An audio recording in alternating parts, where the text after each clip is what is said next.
Begin now. Thank you. And Councilmember Mosqueda is on the as an attendee. Last four are 0917. Eric. So I'm gonna slow roll. The February 22nd, 2023 meeting of the Land Use Committee will come to order. It is 2 p.m. I'm Dan Strauss, chair of the committee. We're going to give it just 1 second for the clerk to call the roll. Eric, tell us when we are ready. We are ready. Great. Clerk, will you please call the roll? Councilmember Mosqueda. Present. Councilmember Nelson. Come back to Councilmember Nelson. Councilmember Peterson. Here. Vice Chair Morales. Here. Chair Strauss. Present. I am present, Sarah Nelson. I present.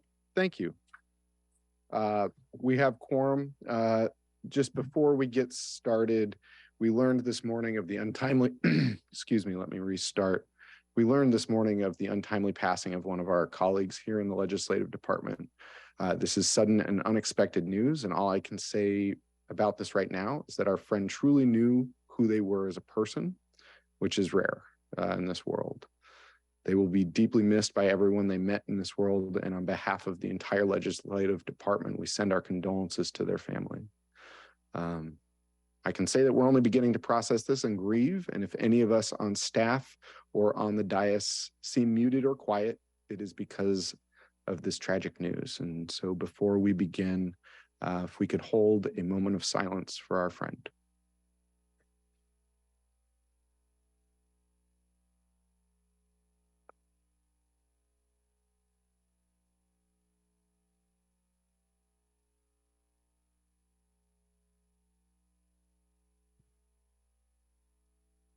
Thank you.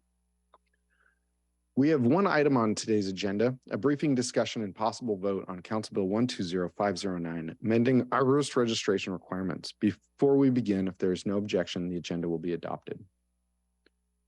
Hearing no objection, the agenda is adopted.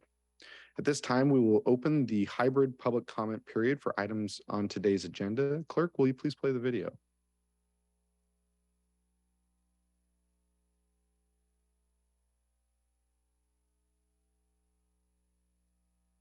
Hello, Seattle. We are the Emerald City, the city of flowers and the city of goodwill, built on indigenous land, the traditional territory of the Coast Salish peoples. The Seattle City Council welcomes remote public comment and is eager to hear from residents of our city.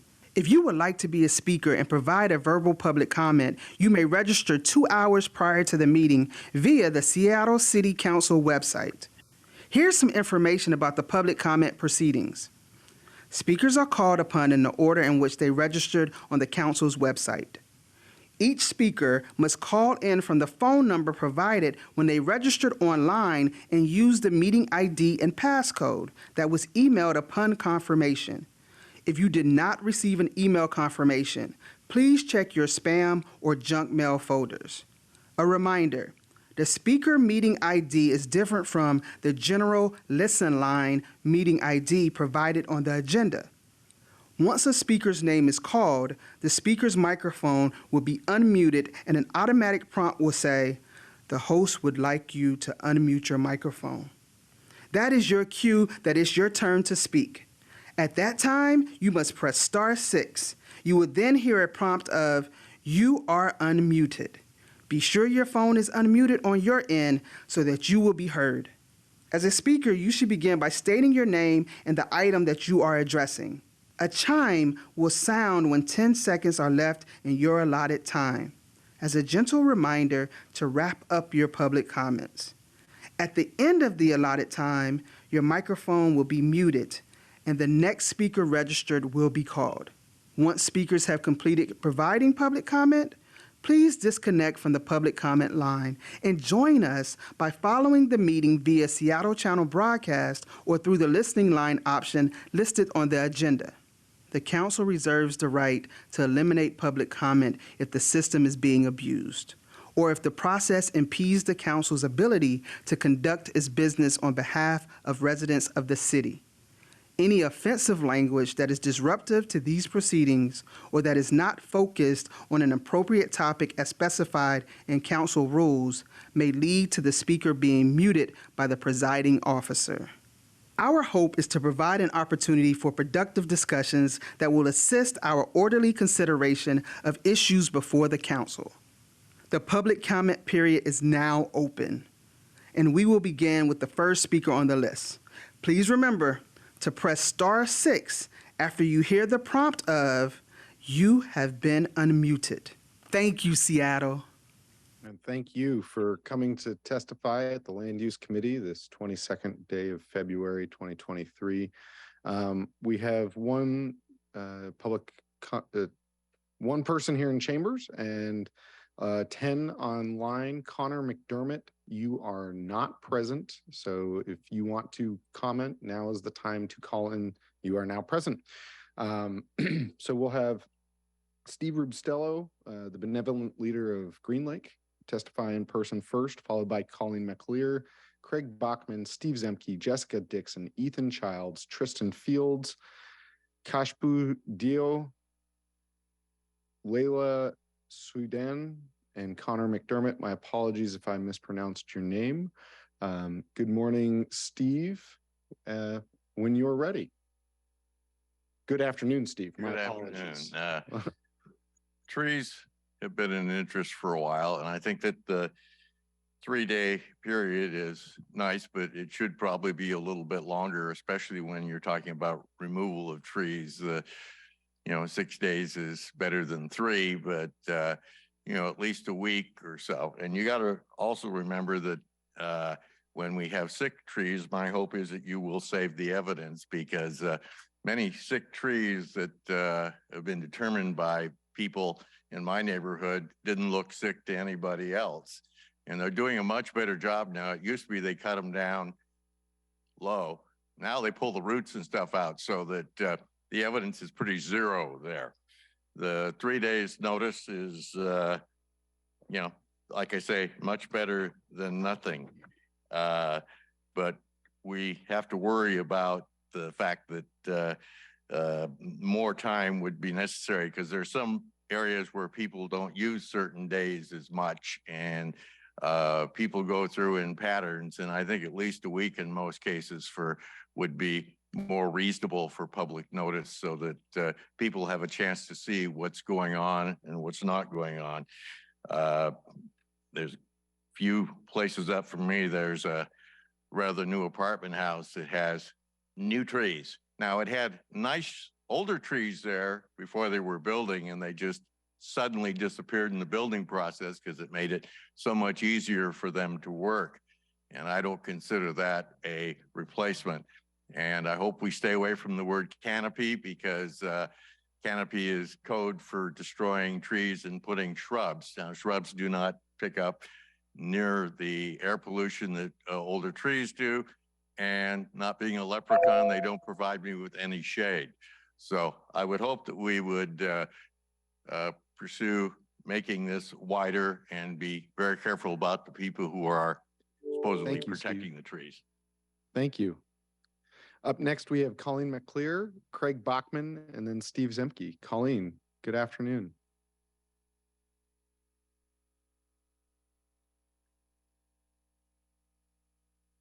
I see you there, Colleen. Press star 6 at your convenience.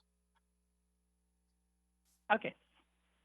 Hi, good afternoon, council members. My name is Colleen McAleer, president of our Neighborhood Community Council, and we are long advocates of Council Bill 120509 regarding tree service providers. As you all know, trees buffer the impacts of climate change across every socioeconomic group in the city where they live, work, and play by sucking the carbon and other biohazards out of the air. Thank you to this Land Use Committee for finally getting it going and adding the clarifications on the substitute bill on the docket today, which we support. However, one change in this is dropping the physical posting of the printed public notice at the site. We believe this provides another loophole which impacts disadvantaged residents who are not as savvy about tracking public and land use notices online. Well, it sounds less burdensome for the tree cutters. It is also, though, too late for nearby residents to read a sign propped up in a vehicle at the moment when the buzzsaws start up with no time to do anything about it. However, if SDCI invents a new AI system to alert these folks 3 days ahead, that would work too. But right now, removing the physical sign in advance weakens the intent of this hard-fought legislation.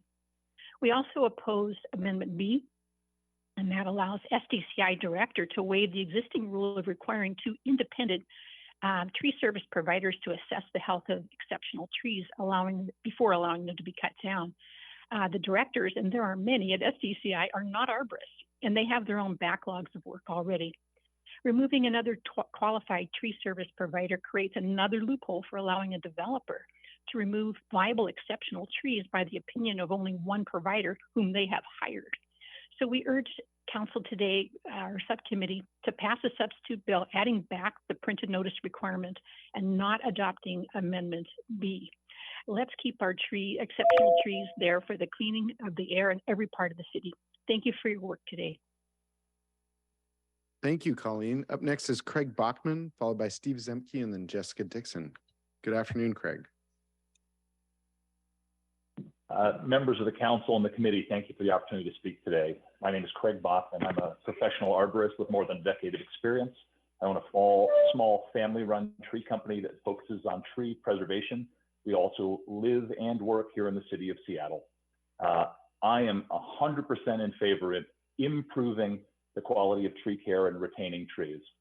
I am not in favor of increasing the burden on small companies and factually increasing the cost of tree care to our community. Regulation, I believe, is good for all of us who want to follow the rules, who want to protect the environment, protect trees, and protect our community. Unfortunately, and with due respect to the prior speakers, I believe the public notice requirement, which is not a permit, which is not preventative, the public notice requirement has no clear value. I struggle to explain to my clients the value of a public notice when it prevents nothing. I am in favor of company names being listed on their vehicles, of having their SDCI registration number publicly available and visible on vehicles, as well as contact information, whether that is phone or email. Those are positive and professional steps. The fact is, good arborists in the city are striving to protect trees and perform work in an ethical and environmentally responsible way. Public notice prevents nothing. It does not stop unethical work or illegal behaviors. And without enforcement, which is a huge concern for us, this will merely be a burden on those companies that are trying to follow the rules, and something that is ignored by those who have not historically followed existing regulation. Let's be smart about what we do, and I encourage you to modify the registration requirement so that all are registered, but the notice, which is merely a burden, does not continue. Thank you. Thank you, Craig. Up next is Steve Zemke, followed by Jessica Dixon and then Ethan Childs. Steve, welcome. Good afternoon.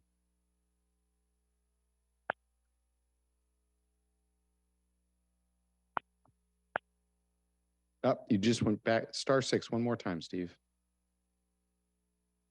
There you are. You're off mute. Good afternoon. This is Steve Zemke. I'm speaking for Tree Pact and Friends of Seattle's Urban Forest. I want to say that we support Amendment 1 and Amendment 2. I think the idea of giving a little bit more flexibility to the director in terms of exceptional trees makes sense. Let's give it a try. If it doesn't work well, it can be modified in the future. In terms of the notice given, yes, it's not a permit, but it does do two things. It allows data collection on what is happening to the trees in Seattle. It also allows a check on illegal tree removal. You want us, I did send belatedly here 2 amendments to consider. One is fairly simple. It's noting in 2511.030, it says addition to additional structures shown as part of an issued building or grading permit as provided in sections 2511, 060, 070, 080 would add the words except that commercial tree work must comply with the requirements of section 2511.095. That would make it consistent with the other provisions in 2511.030. Also wanted to note that you need to deal with the issue of topping. Topping creates hazard trees, and 2511.040 says that one of the exemptions is tree removal or topping is prohibited in the following cases, except as provided in section 2511.030. It's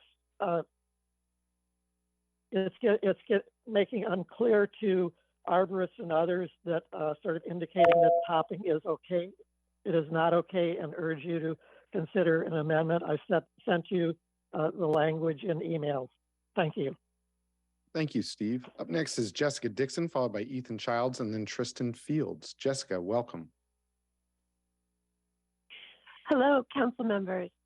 My name is Jessica Dixon. I represent the Last 6,000, a campaign to help citizens all over Seattle find and document our remaining big trees. I'm commenting on the modifications to Council Bill 12509.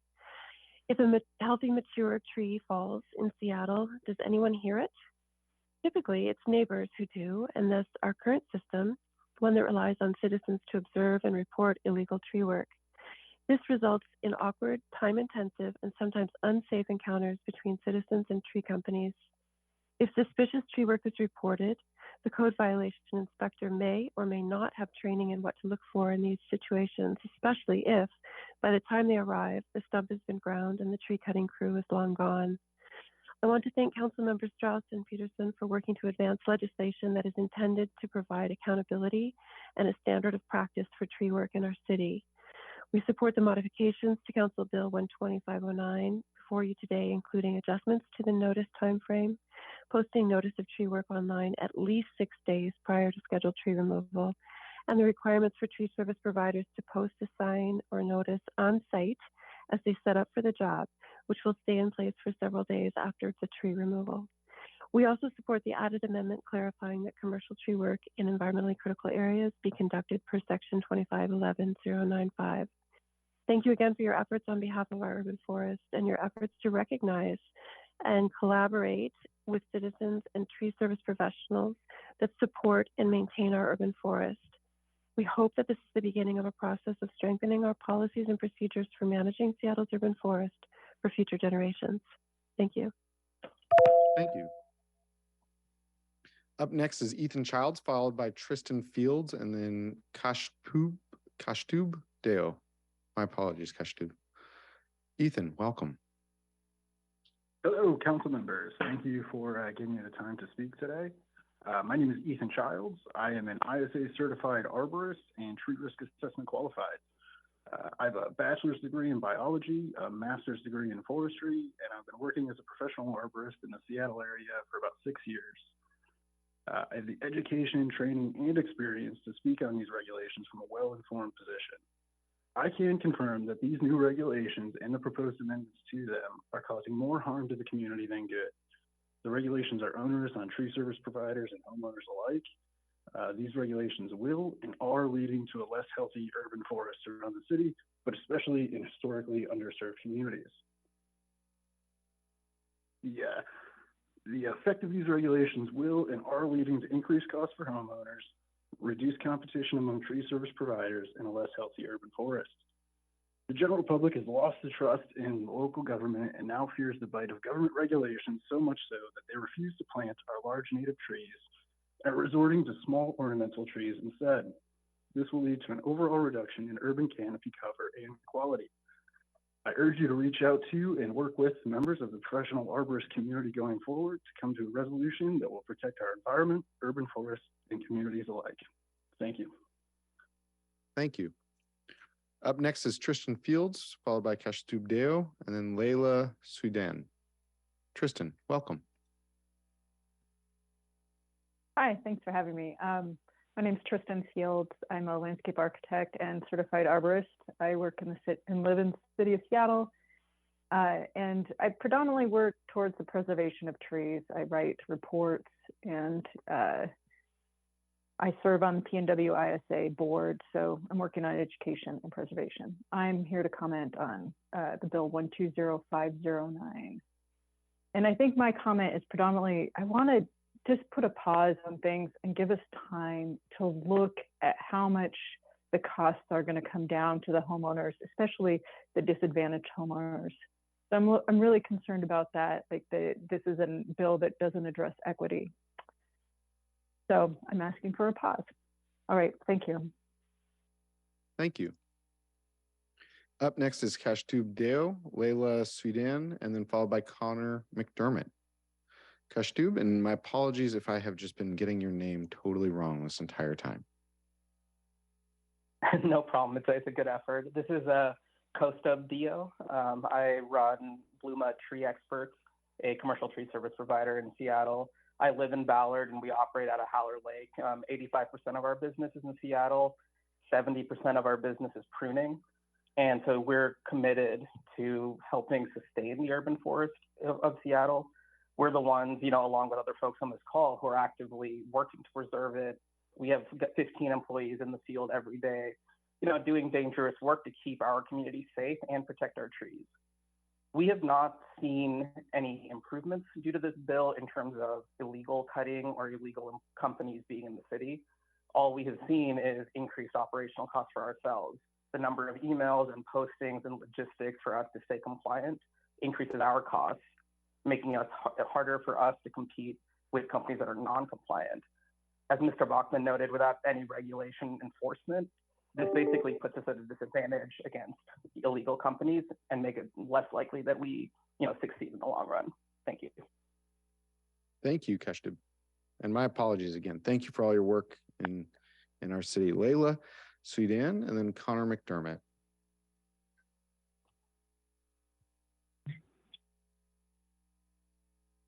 Hi, can you hear me?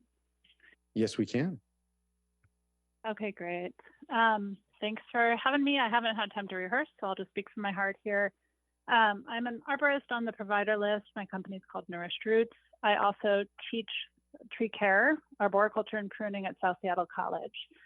I have yet to speak with a skilled, professional, knowledgeable arborist in the city, nor a skilled horticulturist who thinks that this bill in its current form is moving us in the right direction of caring for our urban canopy. So I would really like to emphasize slowness and incorporating industry would be really helpful in terms of improving this. It's been really thrown upon us. The main point I want to speak to is the threshold for major pruning, which is currently set at 2 inches and 15%. Biologically, socially, and logistically, that's a threshold that is excessively conservative, does not make much sense. And that's a threshold at which someone needs to be on the provider list. And that's a threshold at which your notice requirement is kicking in. I think I support what others are saying about the problems with the notice requirement and don't want to use my time on that. I've been part of the group of arborists who's been advocating to raise that threshold for major pruning to 4 inches and 25%, which is where you start to have a little bit more impact on the tree biologically, a little bit more logistics required in terms of the tools. I just want to say that when I shared the notice of this legislation with my horticulture students who have been becoming passionate about tree care and really excited to enter the field, many of them through the landscape sector, not the tree care specific sector, their spirits were quashed. And one of them said to me, it sounds like they're really trying to make all tree care only go to a few of the largest companies. So the accessibility and the lack of acknowledgement that most small tree care is happening from landscapers is missing from this legislation. Thank you. Thank you. And last is Connor McDermott. And Layla, if you are still listening, we tried to solve for the problem you just identified and could not find an elegant solution. If you'd like to reach out to Naomi Lewis, my committee clerk, we'd love to continue that conversation. Connor, welcome. Hi there. Thanks for your time. I mostly just wanted to piggyback off of a lot of my comments are going to piggyback a lot off of what Layla already stated. So pretty much get to the point of saying, I totally agree with the idea of increasing the thresholds from 2 inches to 4 inches. I guess I need to introduce myself. My name is Connor McDermott. I'm a consulting arborist, and I'm on the board of Plant Amnesty.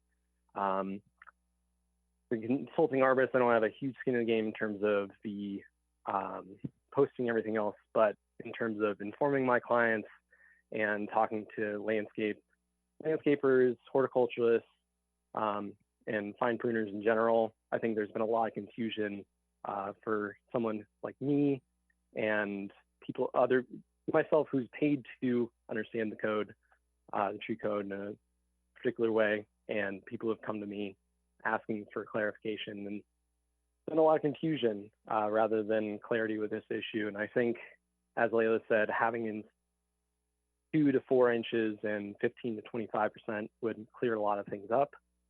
Additionally, as she was remarking on, I think there's a lot of unintended consequences with this in terms of we're considering mostly these chipper trucks or arborists with chipper trucks and using chainsaws where it's very visible, but the onus is all on whoever is doing this work. So if a horticulturist is doing fine pruning on a Japanese maple and happens to be over 2 inches, or if it's fruit tree pruning, which is regularly going to be over 2 inches, particularly in the winter, they either need to be on the TSP or require posting. Thank you, Connor. And the same offer goes to you. Please do reach out to Naomi Lewis, my committee clerk, because we tried to find an elegant solution and it was out of reach. That doesn't mean that we are not still, let me put it in the positive, we are still concerned about what you mentioned.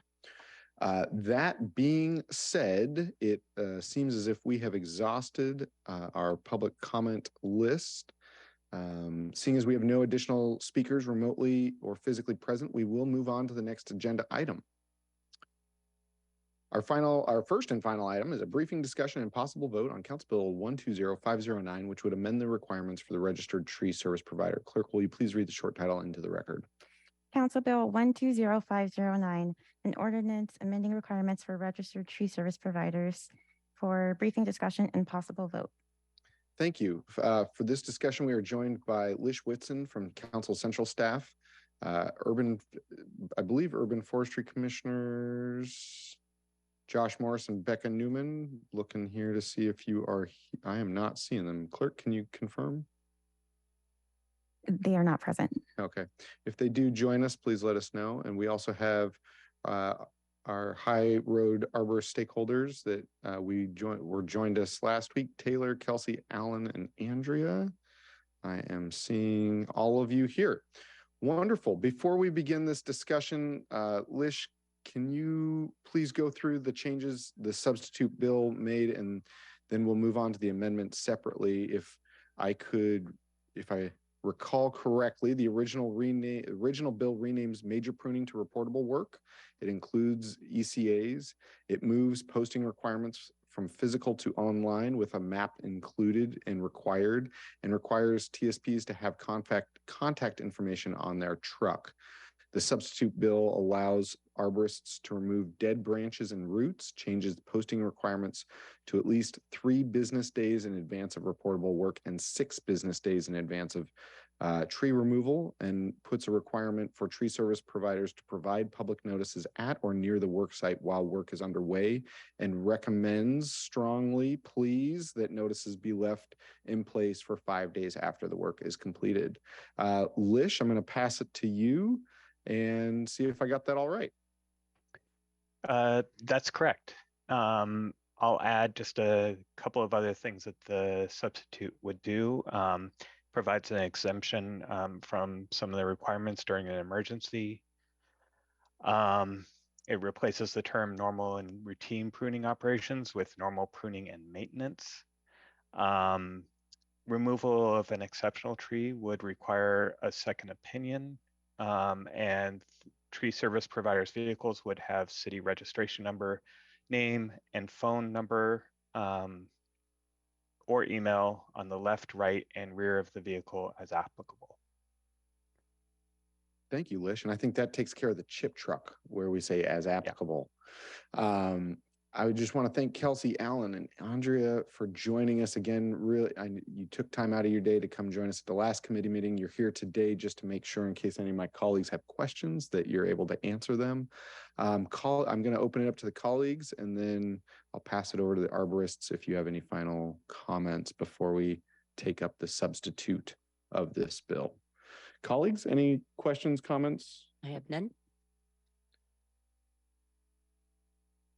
I am seeing no questions, comments, or concerns. I think that lets you off the hook, Andrea, Kelsey, and Alan. Alan, I see you're on a job site right now. Do you have any final comments on this substitute of and Taylor, great to see you as well. Do you have any comments at this time? I'll lead off if that's okay. Sure. Just to the note about the Urban Forestry Commission folks, Josh is traveling, and then I've been in touch with Stuart, who had a family thing come up, and so we've actually been unable to go over these proposed changes with them, just to give you an idea there.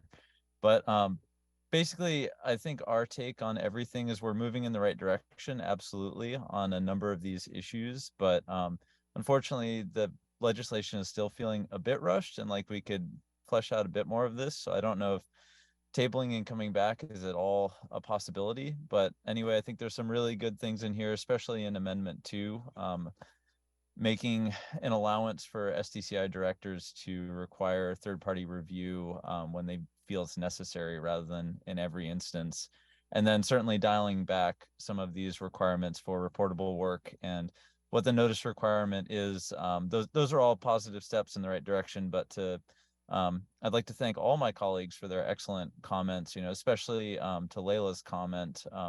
We're still catching a lot of things in that, formerly major pruning, now reportable work. So anyway, I want to thank everyone, Dan, Naomi, for all your work on all of this. I think there's a lot of positive steps here today, but I think this doesn't necessarily address everything we're hoping for.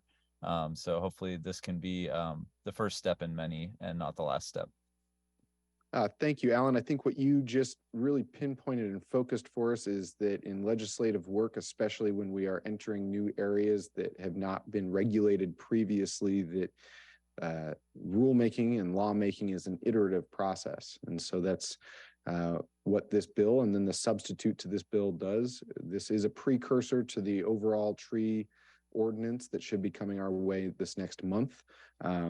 And so I think that there will continue to be opportunities. And as I mentioned, I'd love to try and figure out that horticulturist solution. We just haven't gotten there yet. And why it's feeling rushed is I think that, from our standpoint, we want to make sure that these rules work well now and as best as possible now. So more iterations to come if need be. Colleagues, or Kelsey or Andrea, Taylor, anything? Taylor, take it away. Yeah, I didn't get a chance to introduce myself a few weeks ago. I'm Taylor. I've been an arborist for about 15 years. I've got a degree in urban forestry and arboriculture. I've been working in Seattle for about 5 years.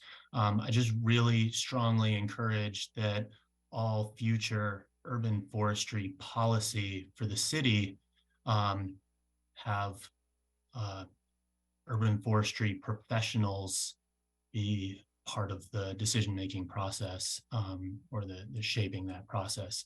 As is, this code is absolutely increasing cost of tree care services to homeowners.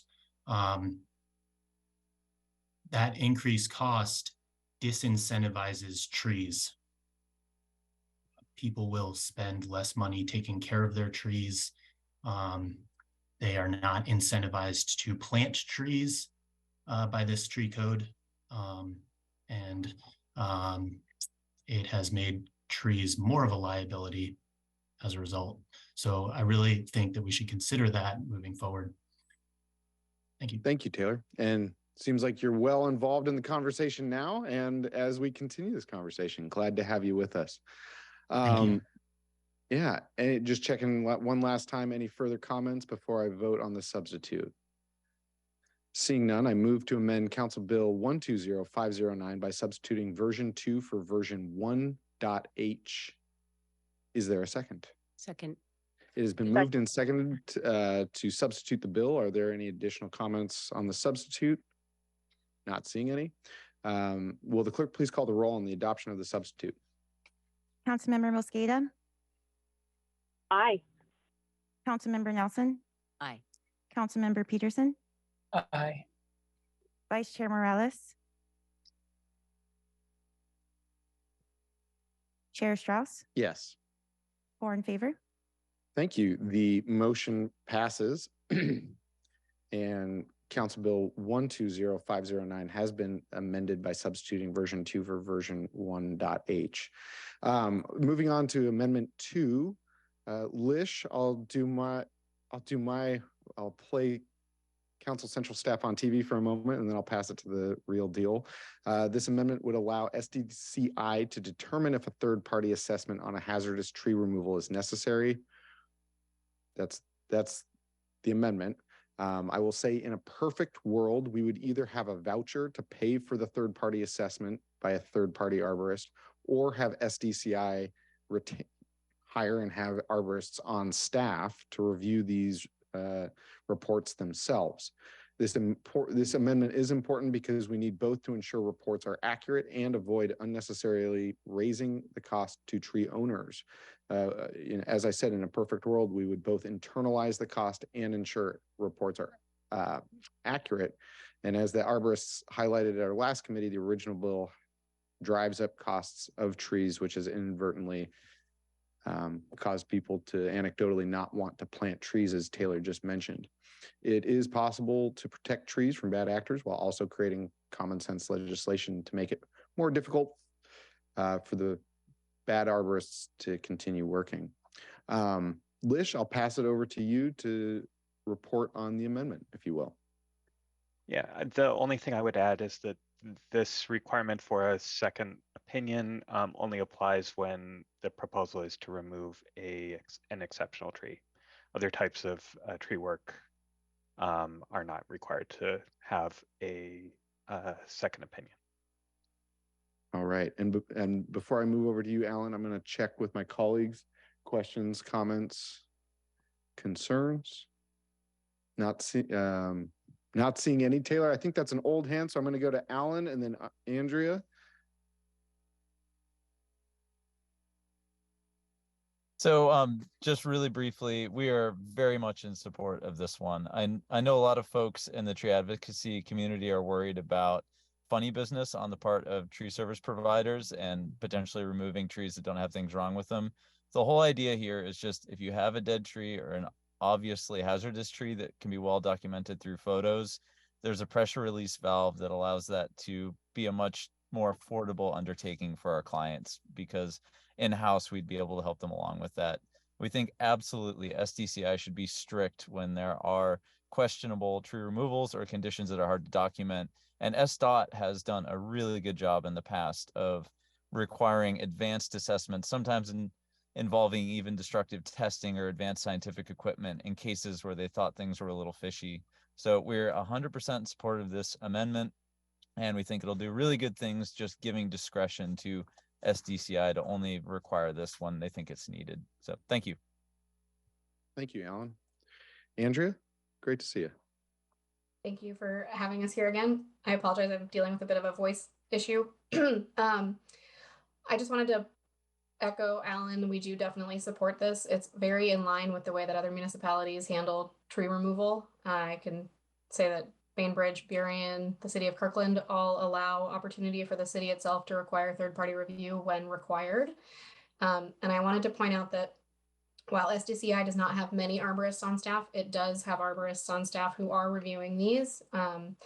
Not every single person who is reviewing it, but there are at least 2 certified arborists, but I believe there might be 4 who are on staff who are actually reviewing these reports. And to Alan's point, when trees are obviously dead or obviously hazardous, this does allow for like common sense approaches and reduces the costs for tree care or tree owners and tree service providers.